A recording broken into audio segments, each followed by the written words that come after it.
Manchester United played, and what I've realized with that game is the fact that we are still trying to make sense of whatever player that is available. Players now are beginning to get into the idea of what Amorim is trying to create.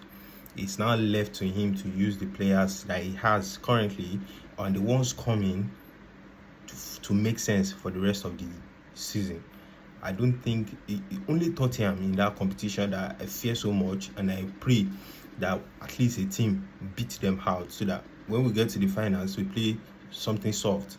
But currently, because the start against Tottenham has been so poor, we've not gotten anything against them. They've been beating us back to back, home, away, central. They've been beating us like we were getting doggy on truth or dare.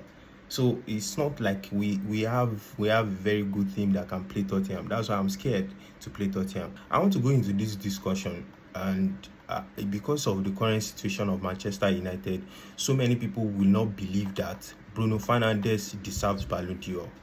He deserves Ballon d'Or. You know why?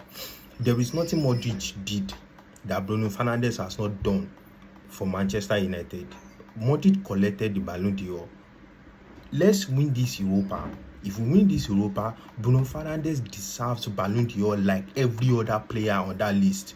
Both Salah, Rodrigo, Vinicius, Bellingham, any player that you want to put on that list, Bruno Fernandes deserves Ballon d'Or just like any other player. So you can't tell me that a player that is carrying a team that is in 14th place, scoring hat-trick, doesn't deserve Ballon d'Or. Make it make sense.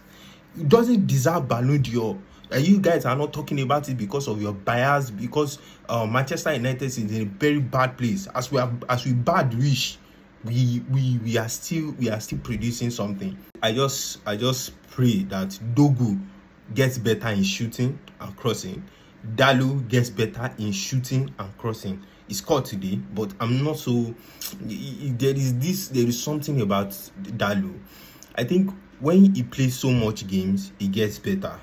I think when he plays so much games, he's better, because the last game we played against Arsenal, something changed about him, and he handled Waniri, he handled Martinelli in one game. He handled two players in one game. So see, something about Dalo that I'm beginning to reconsider, but at the same time, I want the boy to be loaned out. We can't give all these chances for players to start growing in the game. Look at Zexi. How many chances does Zexi has? There was even a time that we had to remove him because of the current situation in the game. So Zexi doesn't have that time, and he's been playing well, delivering and doing absolutely his best for us. So Degudalo needs to get better in shooting. He needs to get better in passing.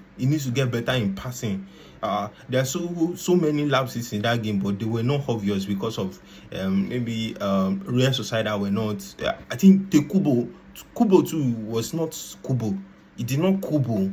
Like, I was expecting that win to be very difficult, but Evan and Dogu, they handled Kubo, and Kubo was nowhere to be found.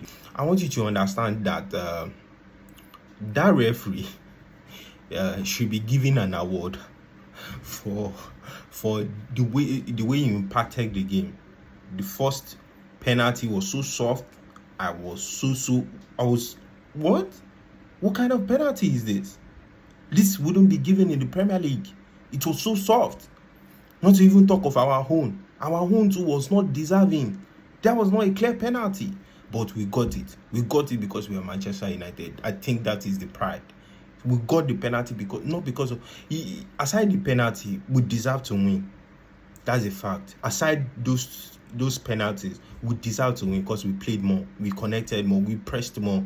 The keeper was so good.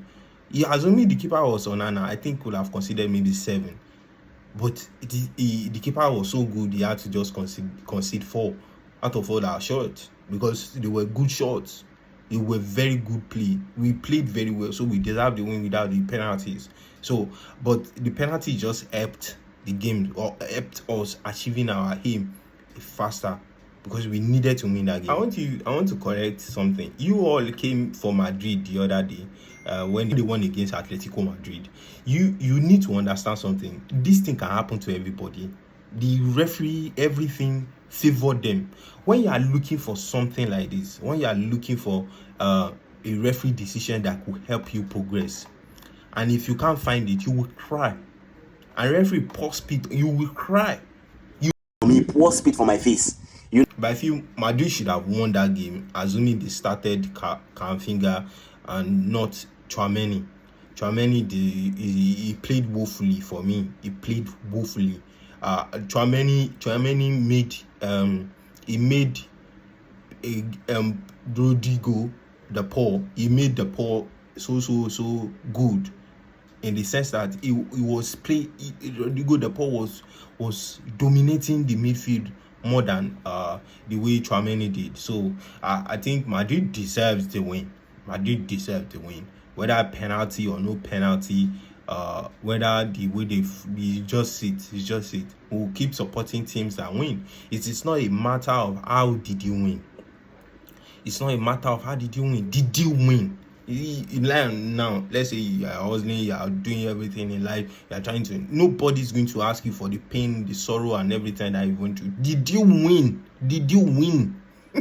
That's it. That's the end product of it. So you can't say because you did not win now you have to blame somebody. No, you have to find a way to win. Make sure you win.